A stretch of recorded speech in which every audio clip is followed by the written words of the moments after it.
Hey Colts fans, I'm JJ Stankevitz, Stadium PA announcer and team writer for the Indianapolis Colts. And this is the Colts Show. I'm out here at the Breakers in West Palm Beach, Florida. We shot this last week for our debut episode. I sat down with Chris Ballard and Shane Steichen. They're going to be coming up in a minute here on the debut episode of the Colts Show. But this is a brand new show where I'm going to sit down with players, coaches, decision makers, media members. We're going to talk all about, as you might guess, the Indianapolis Colts. What's new with them, what the biggest storylines are, the juiciest topics. We are going to get into all of that here on this podcast. You can watch us on YouTube if you're watching right now. Hello. If you're listening to us, you get us on Apple Podcasts, Spotify, wherever you get your podcasts. Also on the Colts app and Colts.com. This is going to be a fun show. I'm really looking forward to talking with fans, specifically through our conversations with guys like Shane Steichen and Chris Ballard that we're leading off with here.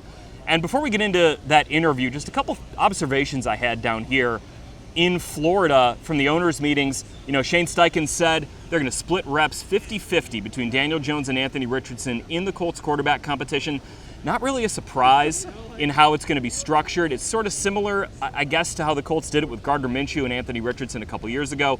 There's no timetable on when the Colts will decide who their starting quarterback is going to be. And another interesting thing is there's no favorite in this competition right now. Both Chris Ballard and Shane Steichen were pretty firm on that the guy who's going to win this competition is going to be the guy who wins this team the most games. And that might seem, obvious to say, but when you do have the stakes of Anthony Richardson as the 4th overall pick in 2023, I think that messaging from both those guys is really important to hear and really important to drive home that this is going to be an open competition, and they really mean it. It's not like, an open competition in air quotes where, yeah, it's open, but we really want one guy to win it. That's not what this really feels like. That's not how it is being presented by Chris Ballard and by Shane Steichen. You'll see in our interview, we got into Anthony Richardson quite a bit. We got into Daniel Jones quite a bit. Chris Ballard even joked with us when we had a session with the local media that after we were done asking him about the quarterbacks, he was like, oh yeah, there's a whole other team, a whole other side of the ball. We started talking about defense over there. So we'll have plenty of time to get into the defense. This is probably going to be more focused on the quarterback situation because, look, that's the biggest storyline surrounding this football team right now. So we'll get right to that interview. Before we do, couple things. If you missed the debut episode of High Volume with Jeffrey Gorman, that is the other new podcast we're debuting here on Indianapolis Colts Podcast. That came out on Tuesday with the great Bruce Arians. Jeffrey had a chance to sit down with Bruce and really good chat. Really recommend you download that, watch that on YouTube as well. Got a couple other messages I want to get out before we get to Chris Ballard and Shane Steichen. The first, hey, the Colts are heading to Berlin. Come join us in Germany this upcoming season by securing your priority access to the official Colts Germany ticket and travel packages, which are available now through On Location at Colts.com/international. On Location's ticket packages include end-to-end planning with round-trip airfare, guided tours, premium seating options, and world-class hospitality service so you can make the most out of your trip to see the Colts abroad in Berlin. For more information, go to Colts.com/international. And also, is your high school signed up to have a girls' flag football team? Come join the movement with the Irsay family and the Indianapolis Colts, who are committed to growing the game of flag football with the goal of having 100 Indiana high schools launch a girls' flag team by the fall of 2025. The first 100 schools to commit will receive a support package from the Colts valued at $10,000, and we're already over 50 schools committed to the movement. Go to Colts.com/girlsflag for more information and to fill out an interest reply form. All right, let's get to the debut episode of the Colts Show with Chris Ballard and Shane Steichen. Here we go. Joining me here on the debut episode of the Colts Show is General Manager Chris Ballard and Head Coach Shane Steichen. Guys, we're down here at the NFL owners' meetings in Florida. Let's talk a little bit about what's coming for the Colts this season. Start with the quarterback competition. Before we get into how Daniel Jones and Anthony Richardson are going to compete, what it's going to look like, how it's going to be determined, how important is it that you two are aligned in the vision for how this is going to go? Shane, we'll start with you here. Yeah, I think it's going to be really important. Obviously, the competition is going to be great between those two guys. Obviously, adding Daniel Jones to that room will be critical, to the competition of our football team. And obviously, as the reps go, they'll split the 1 reps, through OTAs and going into training camp, and it'll be a great competition for both of them. In terms of the alignment, Chris, what have you learned about Shane maybe over the last couple of years that's strengthened that alignment for this competition now? Look, I think anytime you're in the GM head coach relationship, and let's include the owner in that equation, all of us, like I would tell you, we don't always agree in the initial moments, but as we work through whatever issues we have, whatever things we think we need to improve on, and come to a final decision, then we're all on board and we're all moving forward in the same direction. I mean, I think if we're all agreeing at every moment in the process before we come to that final decision, then we're not thinking. Nobody's really challenging each other. And so, it was, look, I enjoy problems. I mean, Lord knows we've had a few of them.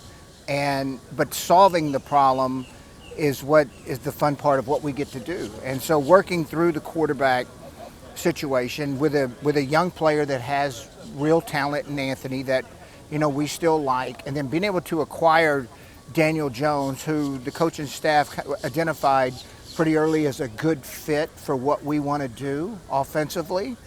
We thought it was going to create great competition not only for Anthony but also for Daniel, and to bring out the best in both of them. So the alignment question is an interesting one, and one that, look, it's hard to succeed when you have people pulling in opposite directions, which we don't have. We are all pulling in the same direction. We all have an agreement on where we're going and how we're going to get there. Part of that, do you start this competition with an ideal outcome in mind? You'd like to have one guy win the job, but again, it's going to be a process that we're going to go through this offseason and into training camp. In terms of that, you've got Anthony, you've got Daniel. How do you kind of structure it so, Shane, you mentioned they're going to split it 50-50. How do you structure it so it's maybe, I don't want to say fair to the offense, to the other 10 guys, but so those guys can still get good quality work in kind of on their own? Yeah, I think they'll get quality work in. You know what I mean? I really do. Whoever's out there playing quarterback, through the OTAs and through training camp, we're going to run the routes, we're going to run the scheme that we're going to run this season. So I think it'll be good work for everybody. Chris, how do you contextualize Anthony's inexperience at this point? It's a fair question and a good question, because we knew when we took Anthony that there's going to be some ups and downs just because of the inexperience. And you never know when the light bulb is going to come on for really any player in their developmental cycle. And so you've got to keep that in mind, but you've also got to keep the team in mind. And that's kind of what we're doing here. By no stretch have we given up on Anthony. We still think Anthony has a very, very bright future. Now, there's a timeline of when he will hit that. You don't know. You just got to keep working through it and watching him get better. I think eventually he will get there. When, we'll see. But without question, his limited snaps he got in college, and the injuries have played into a little bit of the development. But look, he's still a 22-year-old player that has tremendous upside, and eventually we will see that come to light.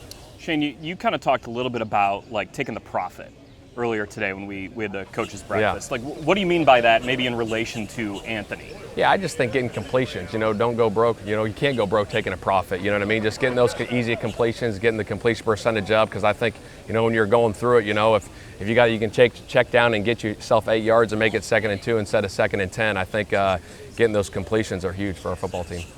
For both of you guys, what do you hope to see from Anthony when he gets back in the building later this month?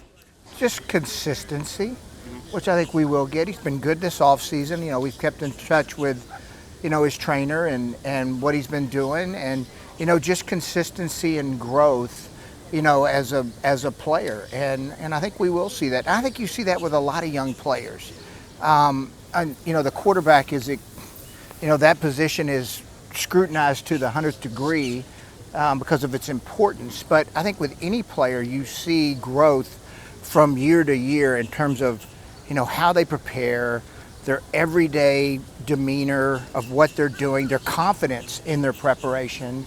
I think all that comes to fruition, as they mature in this league, and I think we'll see that with Anthony. Shane. Yeah, I think he hit it. I mean, it really is a consistency at the position. You know, you look around the league, the teams that are going to the playoffs, they're having that consistent quarterback play year in and year out. So we're looking for that growth from him.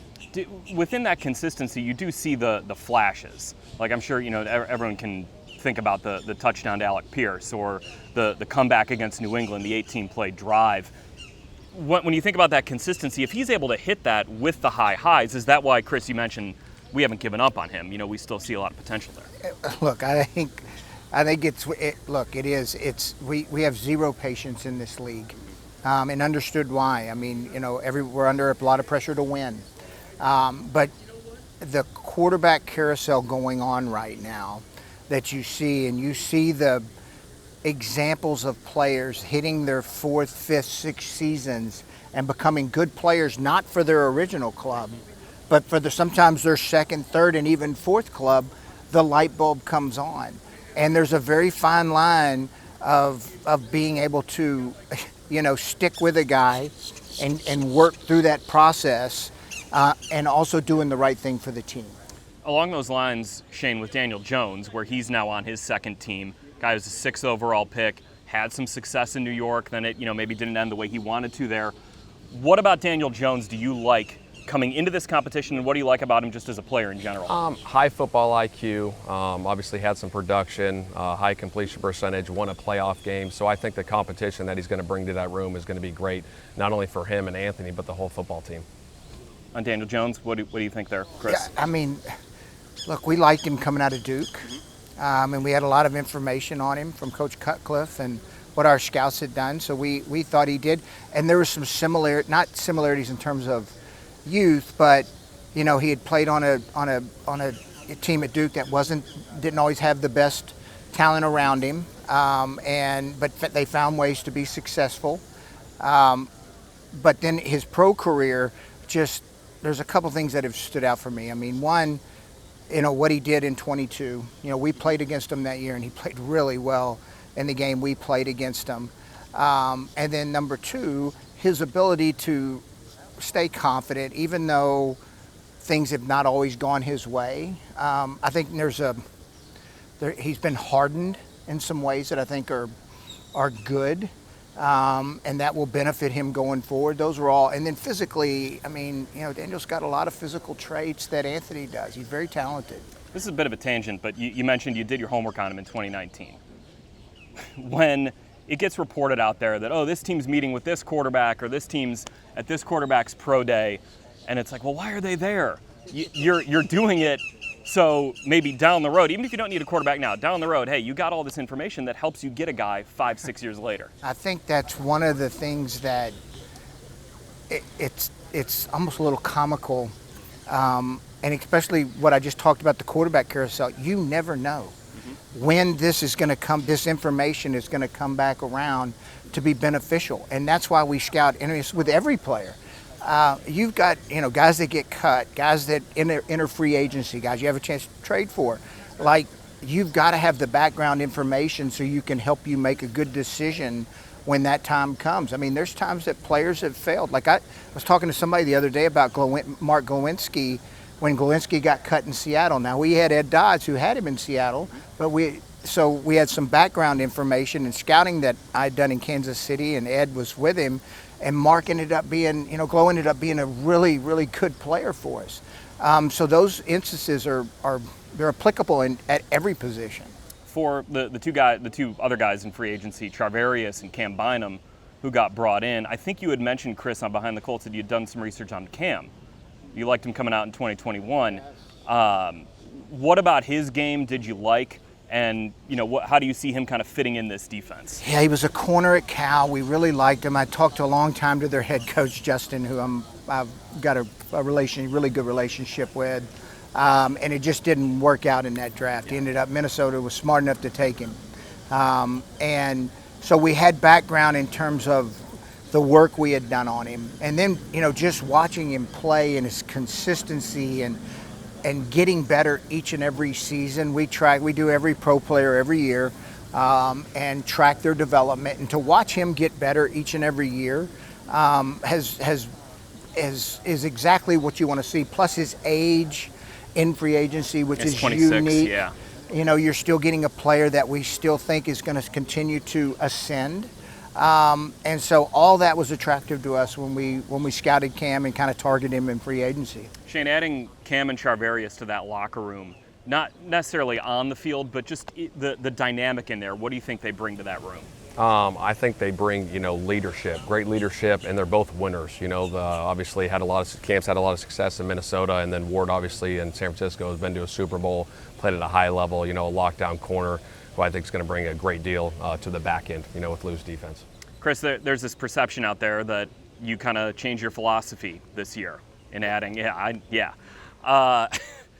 How do you respond to that beyond, kind of the chuckle? Because you have gone aggressive, getting DeForest Buckner, trading for Carson Wentz. There have been these aggressive moves, but maybe not with outside veteran free agents. Yeah, I mean, and I guess every level of what perception versus reality is sometimes gets clouded. And we've always had a philosophy that we want to take care of our own first. I mean, we think we do a pretty good job drafting, and we want to be able to take care of our own players in-house that we know first and foremost. And we have done that for the most part. And even if you look back, even in 20 when we acquired, DeForest, we signed Phillip Rivers that year. We've always signed some veteran free agents that maybe not have been right out of the gate free agents, but they ended up being good players Stephon for Gilmore. us. Yeah, I mean, so there's been some good players that we have acquired, but this is a little bit of a unique year where we thought in the secondary we really needed to be aggressive and add some veteran players that could really make an impact on Sunday. Shane, on offense, I'm curious how you view Michael Pittman Jr. and the season he had last year. We know what Pitt can do. We also know what he was dealing with last year with the back. How do you kind of view what he can be in 2025, maybe through the lens of that maybe wasn't all of Pittman? Yeah, I think obviously, dealing with the back injury that he had, the toughness, the grittiness that he showed up for his teammates every single week and still was productive and had over 800 yards receiving. Was impressive. You look at the year before, the catches that he had, the production that he had. So to get a healthy Pittman this year is going to be awesome. I'm curious, as kind of a follow-up to that, as a coach, how do you handle, hey, this guy's banged up, he's fighting through it, he's out there. Do you have to treat it, though, like if he's out there, he's who he is? How do you have to handle that? Yeah, a little bit. Obviously, me and Pitt had, conversations throughout the season, how to use them. We talked through some things, had some conversations. But again, he showed up for his teammates, did what needed to be done last year. All right, last one for both you guys. Colts will show up for OTA for the start of the offseason program in a couple of weeks. When this team gets here, we already kind of talked about Anthony, what you want. What do you hope to see out of this team as a whole over the course of, April, May, June? Chris, start with you on this one. Well, look, a focus and intensity of what needs to be done to win football games. And look, you can't pass a step. You can't skip one. Every step's important. From the first day, they step in the building, all the way up to training camp into the season. You can't. Every day is important. Every day that you have in the building is important. Not only from a preparing for football, but also from a connection standpoint, connecting as a team. I mean, I think that's the one thing you can never lose sight of, is that it's never about one guy. It is about the team, connecting as a team, learning how to fight through and win as a team. Those are all critical things that grow over time, and the more time you're together, I think the better it is. Shane, you're really nodding your head on the connection part. Yeah, there's no doubt about it. I think the offseason, obviously, fundamentals and details are going to be big. Obviously, learning a new scheme on defense. Got some new faces in the building, and really that connection and that chemistry. Because when you're in the fire with these guys during the season, right, you're going to hit some adversity, right? And it's all about the team at the end of the day. And so you got to build those connections in the offseason leading into training camp. All right, Shane Steichen, Chris Ballard, thanks for joining me here on the debut episode of the Colts Show. Thanks again to Chris Ballard and Shane Steichen for joining me here on the Colts Show. Before we get out here, just a couple other things that I think and a couple things that I learned here down in West Palm Beach. Right guard's going to be interesting. I am really interested where the Colts go there. I know we just transitioned from talking quarterbacks with Ballard and Steichen to now we're talking right guard, but let's get in the weeds on this one. The Colts do have an opening there with Will Fries going to Minnesota, and I'm interested how it plays out. It sounds like the Colts could have Matt Gonzalez play at right guard. Maybe the draft is an option. Maybe veteran free agency still an option there. Keep an eye on that one because Chris Ballard, when we talked to him, he was like, look, that I go to sleep thinking about the offensive line and making sure that unit is as good as possible. So keep an eye there. I really like Matt Gonzalez wherever he plays on the offensive line. That dude's just mean. He's got that physical, nasty streak that I think works really well for an offensive lineman. So we got that. Everything I keep hearing about Charvarius Ward, after meeting him, I had that sit down with him that you can see on YouTube on the official Colts podcast when we still did that. This dude's just a cornerback. I mean, he gets it. He wants to follow your Nico Collinses, your Brian Thomas Jr.'s, these great receivers in this division. He wants to follow them around the field and shut them down in a way that it's a different level of confidence for a cornerback. Certain guys have this, and Charvarius has it. It's tough to explain. I think you'll probably see it out of him this year. Hearing from Chris Ballard, from Shane Steichen, they both are this dude is just the perfect fit for exactly what we need in this defense. Kind of that, again, we're talking about that little bit of an edge, a little bit of a different sort of competitive edge that you're going to get out of him. And then the other thing, just a little thing to keep an eye on here, linebacker at that other spot opposite Zaire Franklin. Bit of an opening there. You got Jalen Carlisle, a Colts draft pick from last year. He's in the 5th round, a guy who the Colts say they like. But could there be a potential for another draft pick coming in there, maybe another veteran? EJ Speed goes on to Houston. We'll see him twice a year. Grant Stewart goes to Detroit. Got a lot of questions about Grant Stewart at Shane Steichen's media breakfast on Monday last week, where several Lions writers came up and were asking about Grant Stewart. A bit of an opening there. It's going to be interesting to see how that one plays out. We'll have plenty of time to talk about all of that when we get into OTAs. The offseason program begins in less than 2 weeks. Players will be back in the building on 56th Street. That is also the week of the NFL draft. We have plenty coming to you here on the Colts Show, talking about the draft, talking about new guys on the team, talking about guys who are currently on the team, and we'll be talking about them with fellow players, coaches, staff members, media members, everyone about the Colts who is a decision maker, a player, whatever it might be. You're going to see him on this show, and I hope you'll join us for the next episode of the Colts Show, which comes out next week. Again, subscribe to us here on the Indianapolis Colts podcast on Apple Podcasts, Spotify, wherever you get those podcasts. And remember to hit that like button on YouTube. Watch us there as well. All right, that's going to do it for this debut episode of the Colts Show with me, JJ Stankevitz. Thanks for watching. Thank you for listening. We'll talk to you next Thursday. So long.